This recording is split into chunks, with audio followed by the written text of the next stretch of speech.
অন্তর থেকে যে কথাগুলো বের হয় সেগুলো কোনোদিন মিথ্যে কথা হয় না, হয় কি? মাননীয় প্রধানমন্ত্রী শেখ হাসিনার পদত্যাগের জন্য সমগ্র দেশ জুড়ে চলছে প্রবল আন্দোলন। কোটা সংস্কার বাতিলের দাবির পরে এবার জোরালো দাবি, ক্ষমতা থেকে পদত্যাগ করতে হবে শেখ হাসিনাকে। তবে এই দাবিতে এখন আর চুপ করে বসে নেই শোবিজ অঙ্গনের তারকারাও। বিশেষ করে সরকার বিরোধী আন্দোলনে এবার প্রধানমন্ত্রীর বিরুদ্ধে যাওয়ার আলোচনায় আসলেন ওপার বাংলার মিমি চক্রবর্তী। তাই তার বিস্তারিত জানতে অবশ্যই ভিডিওটি না টেনে সঙ্গে থাকুন।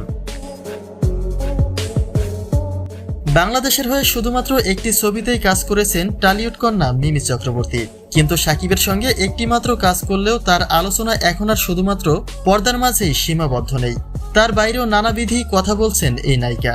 তবে এবার তিনি আলোচনায় এসেছেন কোটা সংস্কার ইস্যুতে মাননীয় প্রধানমন্ত্রী শেখ হাসিনার বিরুদ্ধে যাওয়ার। অর্থাৎ এমনটাই জানা যায় যে বাংলাদেশ আওয়ামী লীগ সরকারের পতন চায় মিমি চক্রবর্তী।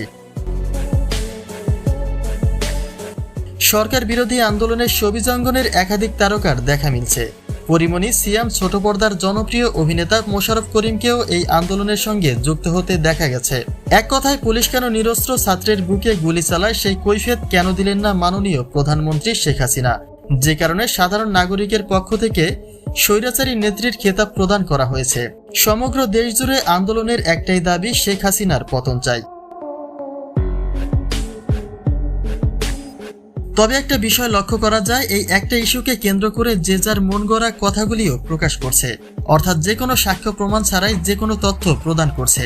অর্থাৎ মিমি চক্রবর্তী যে বাংলাদেশ সরকারের বিরুদ্ধে কথা বলেছেন সেরকম কোনো লিগ্যাল ইনফরমেশন কোথাও পাওয়া যায়নি। পুলিশ বাহিনী শিক্ষার্থীদের বুকে নির্বিচারে গুলি চালিয়ে প্রধানমন্ত্রীকে প্রশ্নের মুখে ফেলেছে সেটা ঠিক, কিন্তু আমার মনে হয় সেই সুযোগ নিয়ে অপপ্রচার না করাটাই উত্তম। ধন্যবাদ সবাইকে।